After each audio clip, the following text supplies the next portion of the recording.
Full Pitch City here in Dorchester. It's the SPO Miken Elimination Weekend. We are in the top of the fifth here with the Naturals and Aftershock. A 6-5 lead for the Naturals. At this point, I was just mentioning the off-air, Steve, at this point in the game, only one home run aside, so that 7 available, they've got plenty of firepower to work with here. Shot of the Aftershock catcher. We will see if the big power comes out here. Yeah. The Aftershock catcher, number 30, Leo Bertolin, just coming into the game now. Good catch.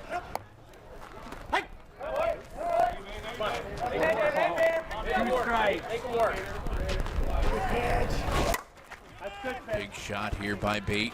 Out to center field, picked up. He's trying to get things going. We've seen, as you mentioned, the new catcher into play. We've seen some guys that stay back and will stay back more so against the fence. It seems he's moving around a little bit, trying to protect himself because you never know what might come back at you. Oh, it's a close backstop here at Diamond 1, too. There's not a whole lot of room between the plate and the catcher's position, that's for sure. That's right. And in slow pitch, it's important that the umpire is in front of the catcher, or at least beside him, because he can't have the catcher blocking him out from the pitched ball. And the catchers are all aware of that, too. The umpire has priority over positioning because it's important that he has the right call on the pitch. Inside pitch, Foster drives that one to left. It will get in. Only for a single, though, for Foster, but nothing wrong with a hard hit single to left field, and that one's in.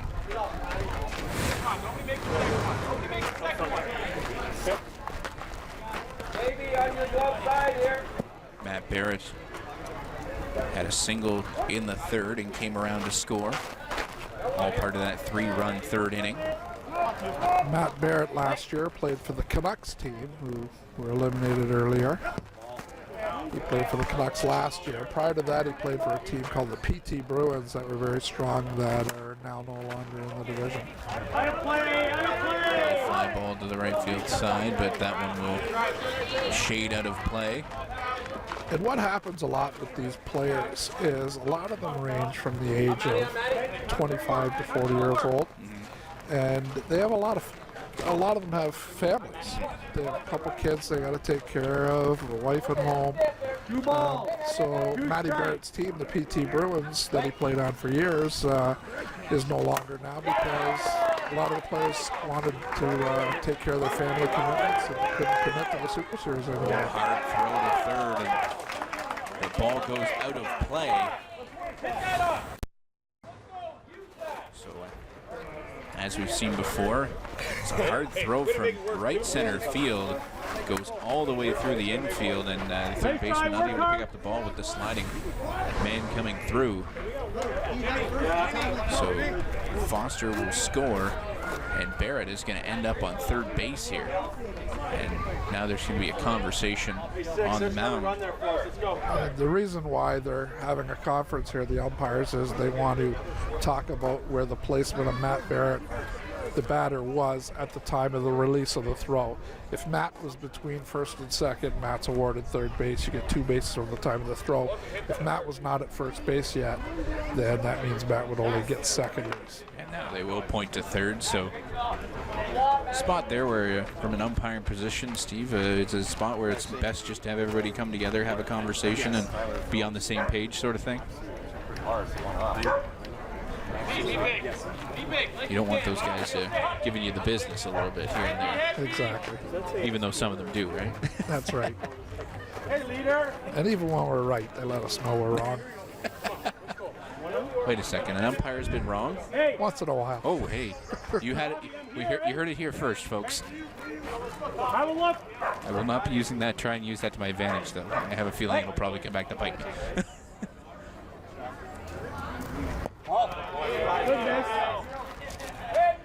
The thing is, we're all human. Sometimes things are right, sometimes they're wrong, but when you're playing ball, if you maybe don't agree with what the umpire calls, you got to go out there and take it back into your own hands. As Kyle Piowarchuk Right-hand side, that one will hop over the middle infielder. Warchuk on his horse here, but he just has a hard round of first base, but cashes in another for an RBI.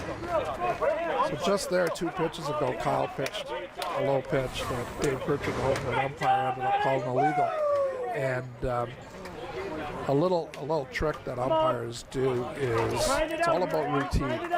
So an umpire is standing up straight until he deems the pitch is good, and if it's no good, he goes into a set position, and that means it'll be good. If he doesn't go in the set, he's called an illegal, and that's what Dave did there on that pitch. Right up the middle there for Mike McLeod.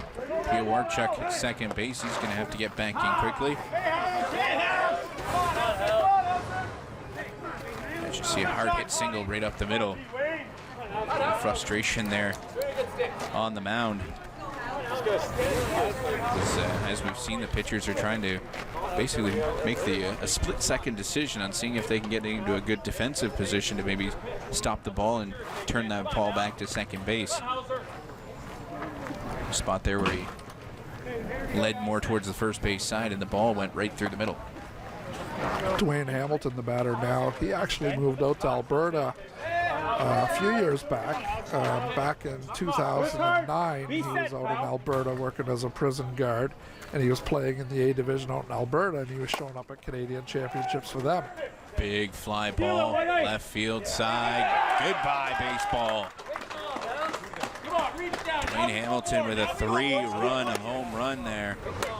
Let's take another look at this as a moonshot. It just got up in the air and kept on going.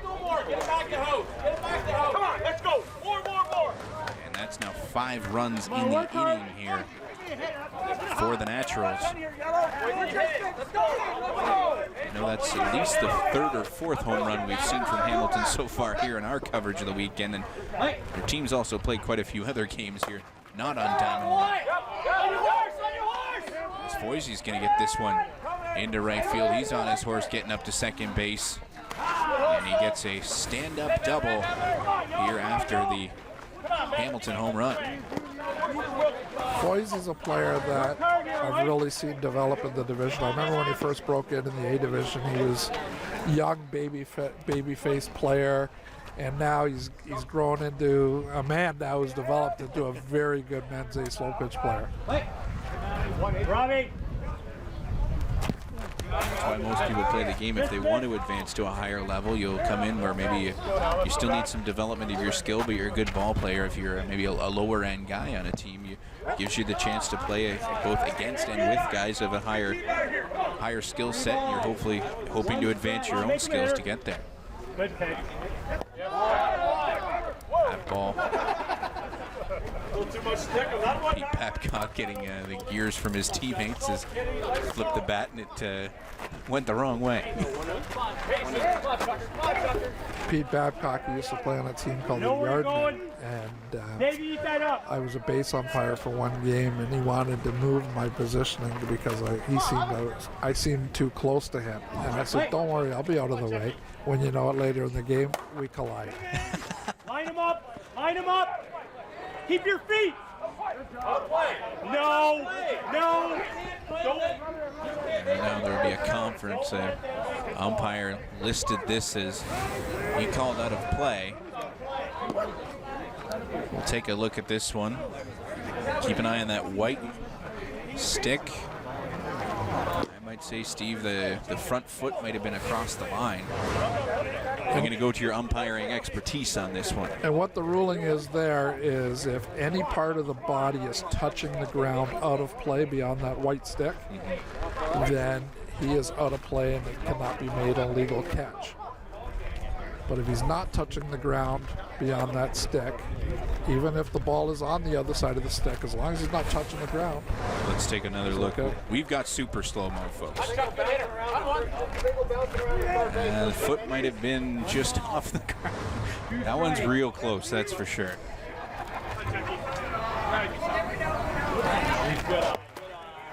Come on.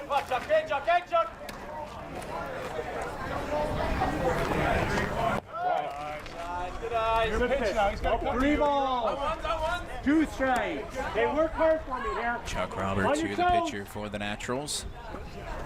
Inside pitch. Touch it, go! Touch it, Touches go! third on to first for the double play. The viewers at home, I want to remind everybody, if you're watching this game for the first time, the strike ball count in this division starts at 1 ball and 1 strike. It just speeds up the game. I'll give you an example of some of these men's A games. There's no time limit on them. And they're usually given an hour-and-a-half time slot to play the game, but they play the 7 innings regardless of how long it takes. And there's some games that have gone over the 2-hour mark. There's been very few, but some have gone close to 3 hours. Last year at the Canadian Championship, there was a game between the Slopage City team and the Orioles. I could be wrong, but I'll be close with the number. I think the final score was 43-39. And it took 2 hours and 22 minutes to play. Whew. So It would take that long to get that many guys around the diamond, that's for sure. So when the players are exceptional hitters like they are in this division and they're tough to get out, the game prolongs so much that they needed to do something to try and save some time. So what they did was they decided to go from a fresh count to a 1-and-1 count. And that's not really anything new. That the teams in the States were doing that for many years before we started it, and we just implemented it a few years back.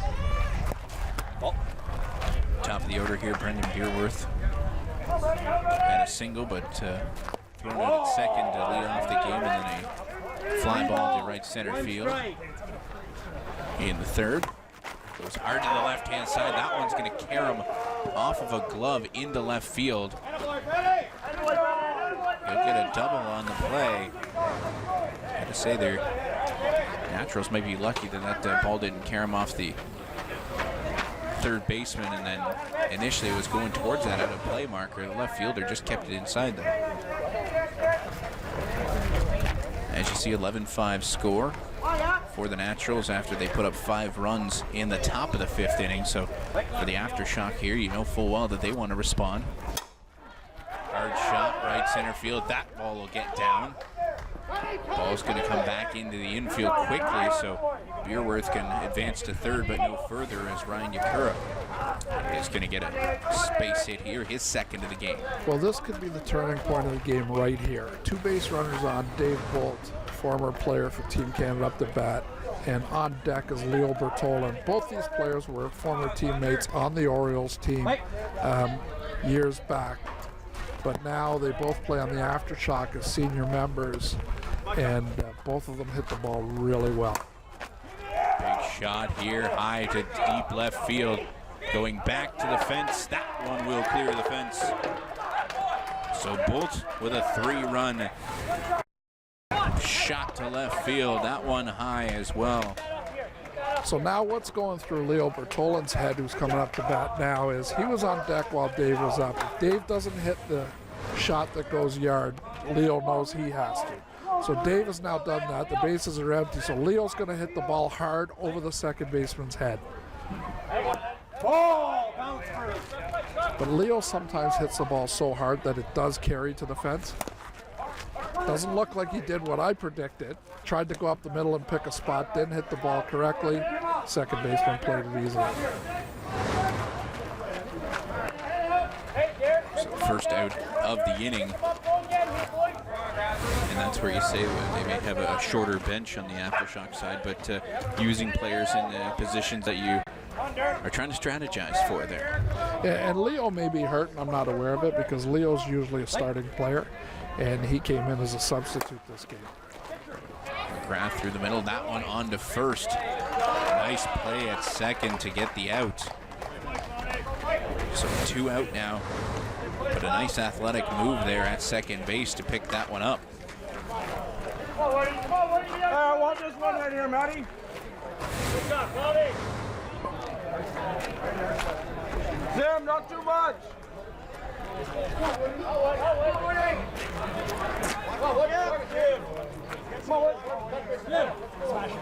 So 2 out here after the 3-run home run. Bringing the Aftershock back within a couple here. 11-8 is the score. That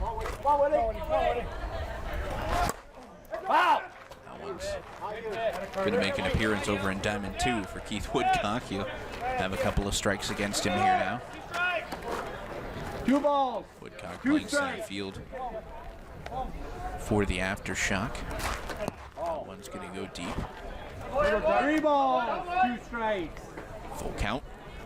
Inside pitch. Woodcock goes with the ball deep to left field. Look at if that gentleman walking a dog.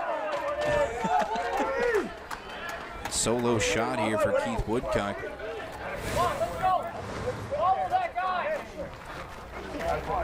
That brings them closer. With the Aftershock being behind in runs, they're going to do whatever's required to put runs on the board. And even though the bases are empty, we're sitting here now later in the game where the players, if they do hit the solo shot, so be it, because right now it doesn't look like they're going to hit their max. So they're just trying to put runs on the board. Yeah, they've only had 3 so far, so at this point, you're in the 5th inning. You're already at 2 outs. There's potentially 2 more innings to go. And the timeout is called here on the Natural side, as everyone's going to converge around the pitcher's mound. And for the most part, this conference here by the coach is just to slow down momentum of the game. They feel the Aftershock have a little bit of momentum going on their side. So Jeff Long's trying to slow things down, take momentum away from the Aftershock, hopefully get in their heads, and they may slow down the Aftershock's bats. Yeah, 2 home runs here in the inning, accounting for 4 runs at this point. So initially it was a 11-5 game coming into the inning, so a little bit different when you're 11-5 and when it's 11-9. Leo, I know we can't play one game for soccer. Put a man on base or get a man on and drive another one in. Whole new ball game. Robbie Lawrence here. He's already got a home run in this game. He's going to hit a hard ball to the gap here. This one's going to get in between the fielders. Lawrence is going to move up to second base easily here on the play. So the Naturals are trying to slow down a bit of momentum here for the Aftershock, but they come right back out with a nice hard hit ball.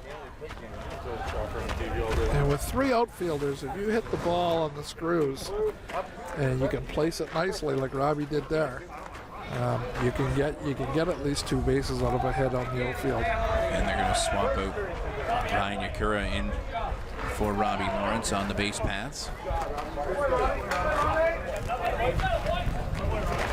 Daniel Lee here up to bat. Is 0 for 1 as he drew a walk back in the 4th inning and flew out to right field in the 2nd. It's a high fly ball there and towards center field. That one will go for the 3rd out. So take a look at this one again. Lee with a high shot to center, but easily picked up for the 3rd out. The great thing about this game is that you're never out of it, especially in this division. So if you're watching an ice hockey game, a basketball game, if there's a large spread in a score, or you see a team's just not scoring runs, you're thinking, okay, this game's over. In slow pitch, it happened yesterday when I was umpiring a game. A team was 1 hit away from mercying another team, and they ended up letting the game slip away, and they ended up losing the game. So in slow pitch, these guys can rally for so many runs in an inning, as you've seen before many times, Ryan.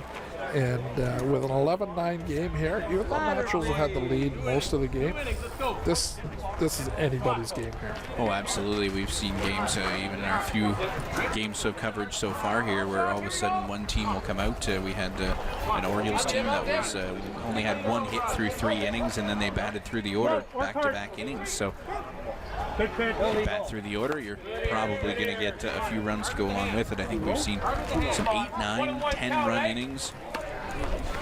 And that's the thing with the some lower levels of slow pitch. You get the 5 or 7-run rules depending on where you're playing. This one's across shortstop to first, and that one will go for the first out of the inning. And it looks like we're going to have a substitution here.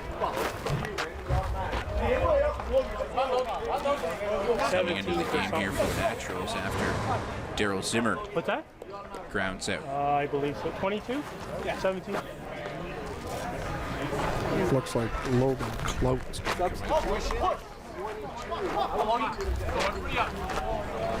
Clout came in. He pitched last night in a game that the Naturals played against the Orioles.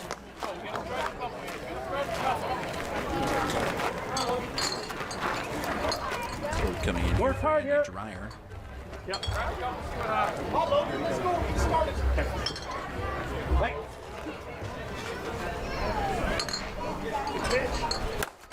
Infielder dancing around there as Clout just goes past the second baseman. A little wry smile there for him as he had that ball go by. And that'll be just a pinch hit situation as Andy Dryer's going to go back in to run for Clout. Good job, Logie. So in the slow pitch game, starting players can re-enter the game once. So Andy Dryer started the game, Clout came in to bat Oh, is that for him, hard? and now Andy Dryer's back in for Clout. The other thing too is there's the Clout Dryer had 2 flyouts so far in the game, 1 to right and 1 to left field. So maybe just trying to change the pace there a little bit. Yeah, and it was a smart move by the coach. Dryer wasn't hitting. Let's see what Logan can do. Logan got on base, but everybody knows Dryer is a very quick runner, and he's great defensively, so smart move to put Dryer back in. They don't burn a courtesy runner. We're going to see another pinch hit here. Oh, wait. This is going to be Chris Drum coming in for Craig Bate. Hard shot to left field. That one will get in. And Drum's going to get a nice hard single to left field here. So back-to-back pinch hits, back-to-back hits. The other thing, too, is Bate had been thrown out at first base, and he always had to fly at center field. So now we're going to see a pinch runner come in as well. Jerry Vanderwink. Chris Drum, who just got the single there, he's from the Aurelia area. Scott Foster in here. Foster goes high to the left field side. That one shading towards the foul line. Both runners were tagging, but not able to advance on the play as Foster goes for the second out here in the 6th inning.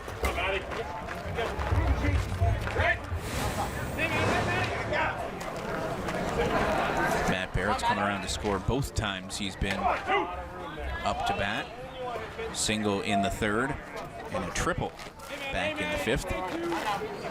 And Matty Barrett, for the most part, is a singles hitter, so he's going to try and find a hole and move the runners.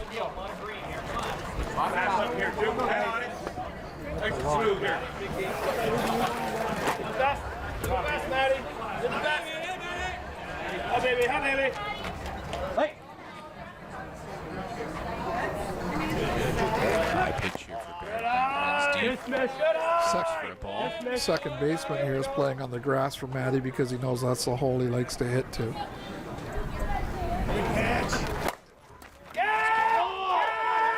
Sharp shot into that gap in right field. That one will get by the fielder. Barrett's on his horse going for 3rd. And he's going to slide in with a triple. And it'll count 2 to go along with it. So the Naturals add a few more on the board.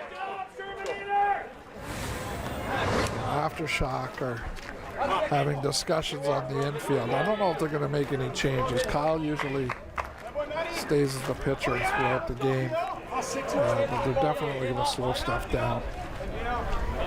Spot here maybe just to calm things down.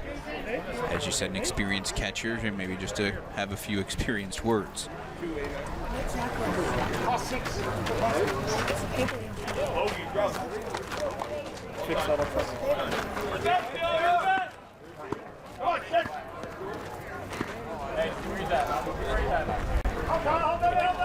Piowarchuk here to start things out.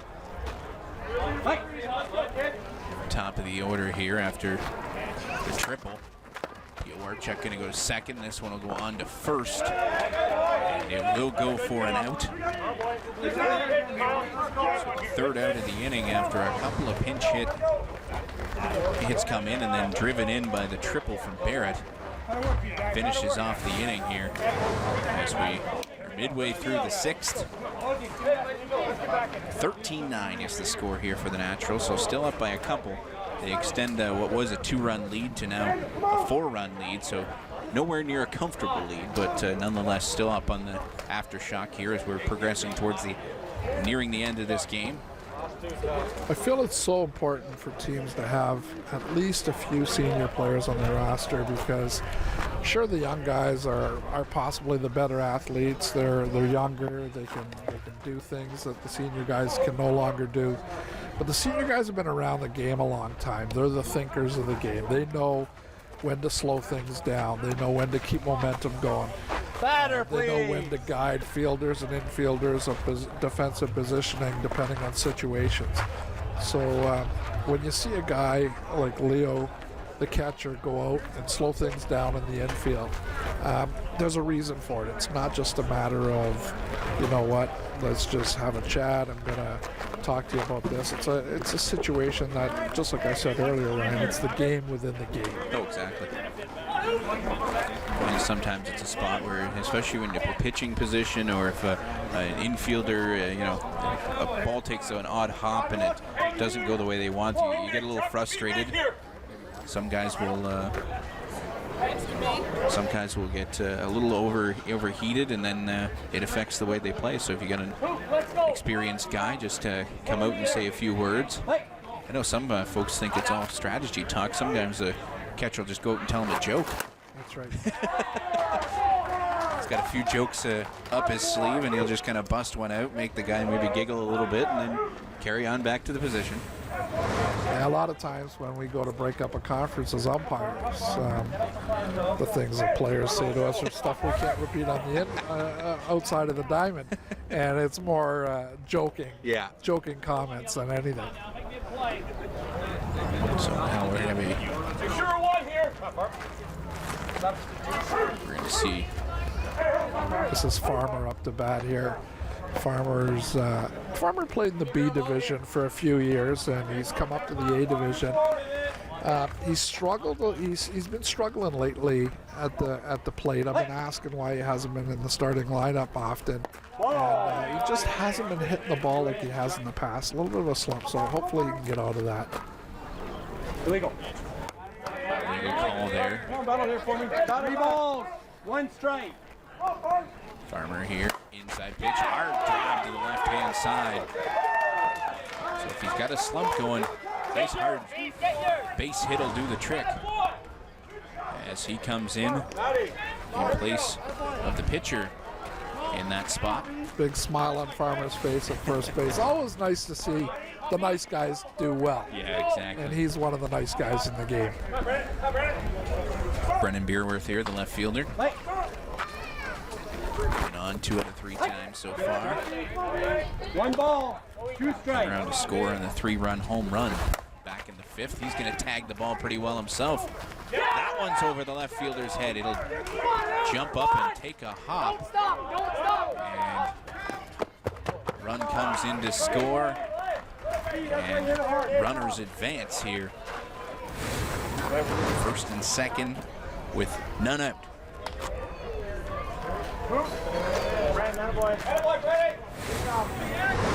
The heat's got to be getting to these players. All the guys, obviously, everyone wearing the full uniform.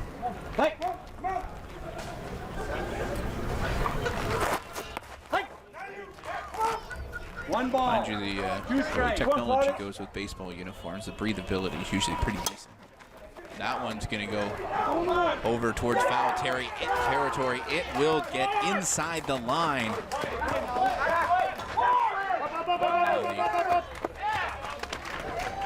Play. 100% sure if out of play was called there. 2 runs will come in to score. As you'll take a look. I'll go to you on your expertise there, Steve. Well, it was definitely out of play. We could see that on the TV screen. But it's the same result as the batter gets second base on that play and the out of play. Now, the base runner prior to the batter, was he at first base to start off with, or was he at second? That's the first question. and second. Okay, well, that base runner who was at first should go to third, and the runner at second should be awarded home. So if they do call an out of play on this, then they will put the guy who started at first at third base, but if they didn't call out a play on it, then it'll only be the batter at second. So it appears that the play will stand right now. No. You're up here. How can you call the ball and play? Go. Go. So a little more conversation.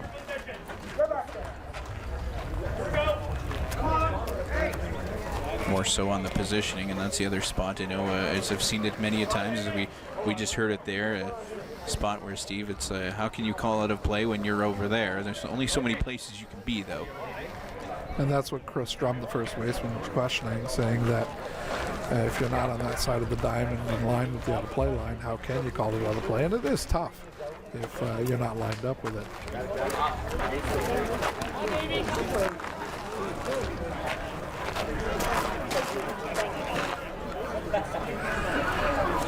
Now we got Davey Bolt coming up to bat. How many home runs are they sitting at right now, the Aftershock? I think 3 on the board right now. Looks like they're still talking about this on a play call, because that will take a run off the board and put a runner back to third base, which is important. Especially in this spot where you're in a 1-run game here in the bottom of the 6th.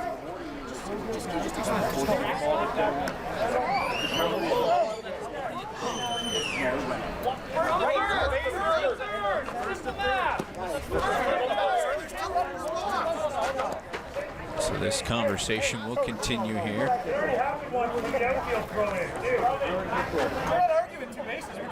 So what they're getting together now talking about is they're trying to remember where the runner was prior to the batter.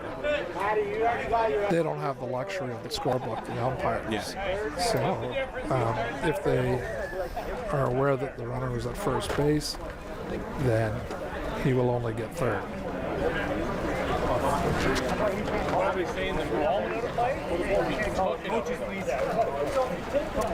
So they're calling the coaches on the infield, and This is just to maybe calm everyone down. what's going to happen here, I can tell you what's going to happen here. The runner's going back to third. Because when they call the coaches on the infield, most of the time it's because they're overturning a call. Now you see the Aftershock coach, the head kinks back, and the Naturals coach just goes back to the bench. So, Steve, it looks like exactly what you're talking about. Yes, and the runner is being told to go back to third base. So that's Brennan Beerworth. It's about getting the call right, and that's what the umpires did. It's one of those spots, no matter where if you're on the Aftershock side, you're going to have a little frustration, but as you say, if the situations were reversed, I'm sure the Naturals would probably feel a little frustration themselves, but none out in this position, and after a long conference, it's easy to forget what other details are at hand. So we've got runners at second and third, here with none out. Now a 13-11 lead here for the Naturals. Hard shot here to left field. That one will get in. So after a long conference, that runner on an additional will come around to score. And that kind of speaks to my point a little earlier on, Steve. Even if you don't like the way a call goes, just go out there and get on the sticks. So I think Leo Bertolin may be hurt because it looks like he is coming out of the game and McGrath is coming back in. Is that correct when you look at your lineup card? Taking a quick look here as there is a conference. And that's exactly what happened. Is number 30, Leo Bertolin's out and McGrath is in. And I'm guessing that Leo's hurt. Spot there when you're playing this much ball on a weekend. Maybe something happens in the midst of. And big shot to left field, that one. Moving ahead, tag at first base. Got the wheels coming into second. Got to get down under the tag, and it is safe at second. The hot wasn't bad. So a high fly ball. Just the first out of the inning, but tagging on the play. Oh, we got some clouds up in the sky. A little relief for the players from the sun and heat. So now tied up at 13s. Right through the middle. That one takes the tip up. That's the carom play right there. That was a Chuck Roberts gets a piece of it, goes through the middle, and Mike McLeod makes the save. Everybody has a good giggle on this one. Look at this. Off the end of the glove. I'll jump and get that. And that's where experience comes in. Dave Bolt, the runner at second base. You can see him. They're taught not to leave their base until the ball goes through the infield. And Dave stayed on the base.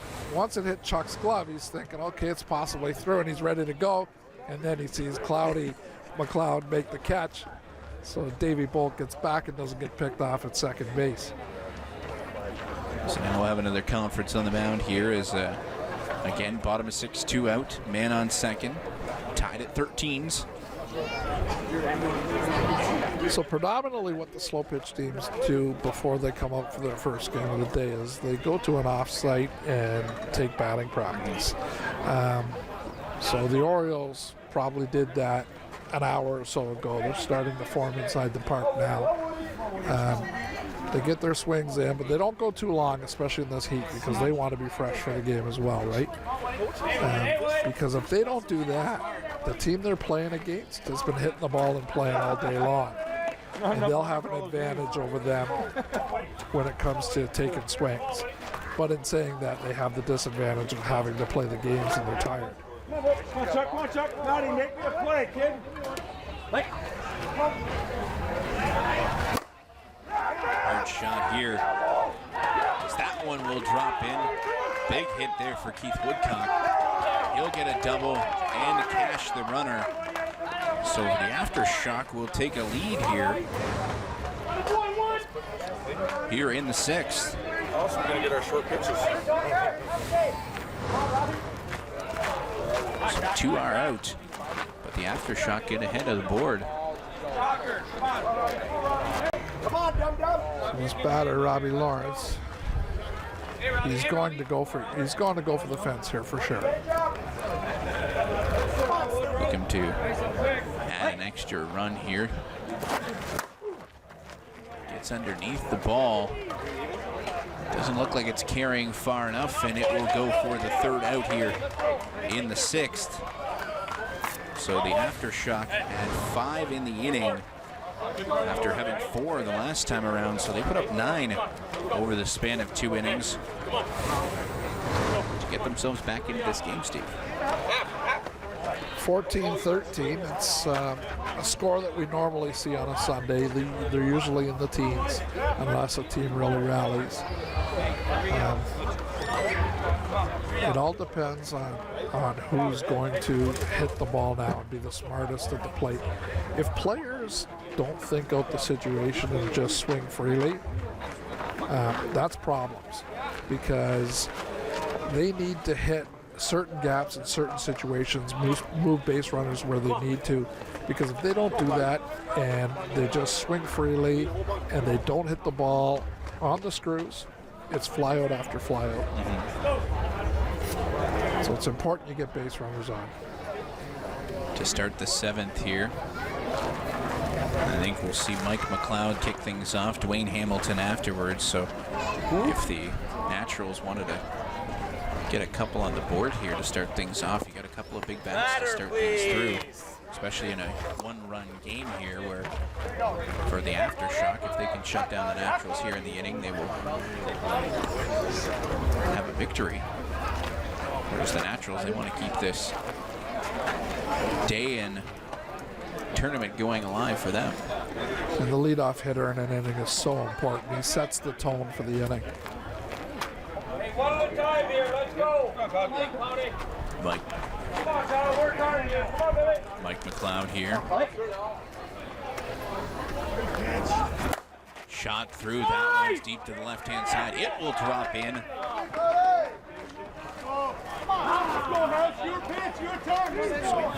As you mentioned, setting the table correctly, Mike McLeod with a hard shot gets that one into left field for a ringing single, and now Dwayne Hamilton will come up. He's got a 2-for-3 line going so far, 3-run home run back in the 5th inning. What do you think here, Steve? Is he swinging fence? Definitely. Big man wearing 87. Outside pitch. And that's what's important. You need your pitch. If you don't have your pitch, you're not going to be able to hit it. Their outside pitch, and we've seen Hamilton, a lot of those swings that he's gotten a good piece of are inside. Outside pitch. I would think they might be throwing around Mr. Hamilton a bit here. Hard shot, that one through. And Hamilton lines out back up the middle. Take a look here. That's why you wear full gear, friends. And then the presence of mind to realize, go back over to first, that the runner might be a little further off the base. That was perfect pitching on Kyle's part. Every single pitch was outside, whether it hit the mat or didn't hit the mat. So even if Hamilton's hitting the ball, it's hard to hit it out when it's outside like that when you're reaching. And I think Kyle was sacrificing the walk. If it didn't hit the mat, he didn't care. He just didn't want the home run to hurt him. Foisey home run back in the 1st inning. That's an illegal pitch. Foisey has been on base all 3 times. See if he stays consistent with a low arc here on Brett. Foisey gets underneath that one. It will high fly ball to the second baseman for the 2nd out here. So the Naturals could be down to their last at bat here. It'll be Pete Babcock here. Runner on first. Kyle's doing a great job pitching to the batters exactly where he wants to. A lot of people say slow pitch is not a pitcher's game, and I agree with them somewhat. But if you really watched how Kyle pitched those last 2 batters, you realize sometimes the pitcher does make a difference. Oh, he's got to control the game too. A spot like that where you know a big bat like Dwayne Hamilton is going to, you give him an inside pitch, he's probably going to drive it over the fence a good 350 and change. That putt pitches up the middle. Nice hit through. That'll advance, and now a bobble in center field will move the runner, Mike McLeod, over to 3rd. So Babcock comes through with a hard hit single. And then as you see the ball bouncing through the middle and just makes a bit of a bobble. So the arrow out in center field should make a difference, because with McLeod's speed, whether he's at 2nd or 3rd, if Chuck was to hit a single here, McLeod would score regardless. I think we're going to see a change in runner. Christian Heffernan going in to run for Babcock. Heffernan very quick on the bases. We saw, I remember back at the game we covered Friday night, seeing him go around the bases. It's like a gazelle. And they always look faster when they wear the pants up high. The high socks helps too. And now I think we're possibly going to see just a conference. And yeah, just a talk at the mound here is a big spot here. The tying runs at third. The go-ahead run over at first. There are 2 out.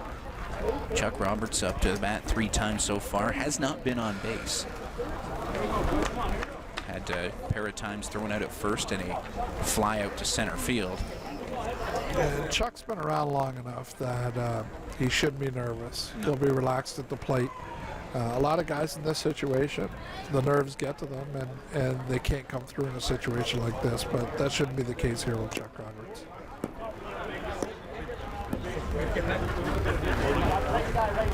The other thing too for the coaching staff, maybe just to, is that a strategy meeting, or is that again one of those calm the nerves meetings? I think that one is a strategy. One more here.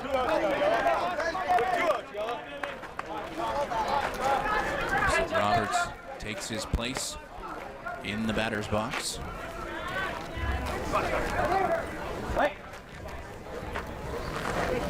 Hot pitch there, Roberts. Gonna get a piece of it, but it's high to center field. Caught by the Aftershock right fielder. And that will be the 3rd out here in the 6th inning, and it will end the game as the Aftershock come through after already playing this morning, winning 14-13. We will take the break and wrap it up next here on Rogers TV.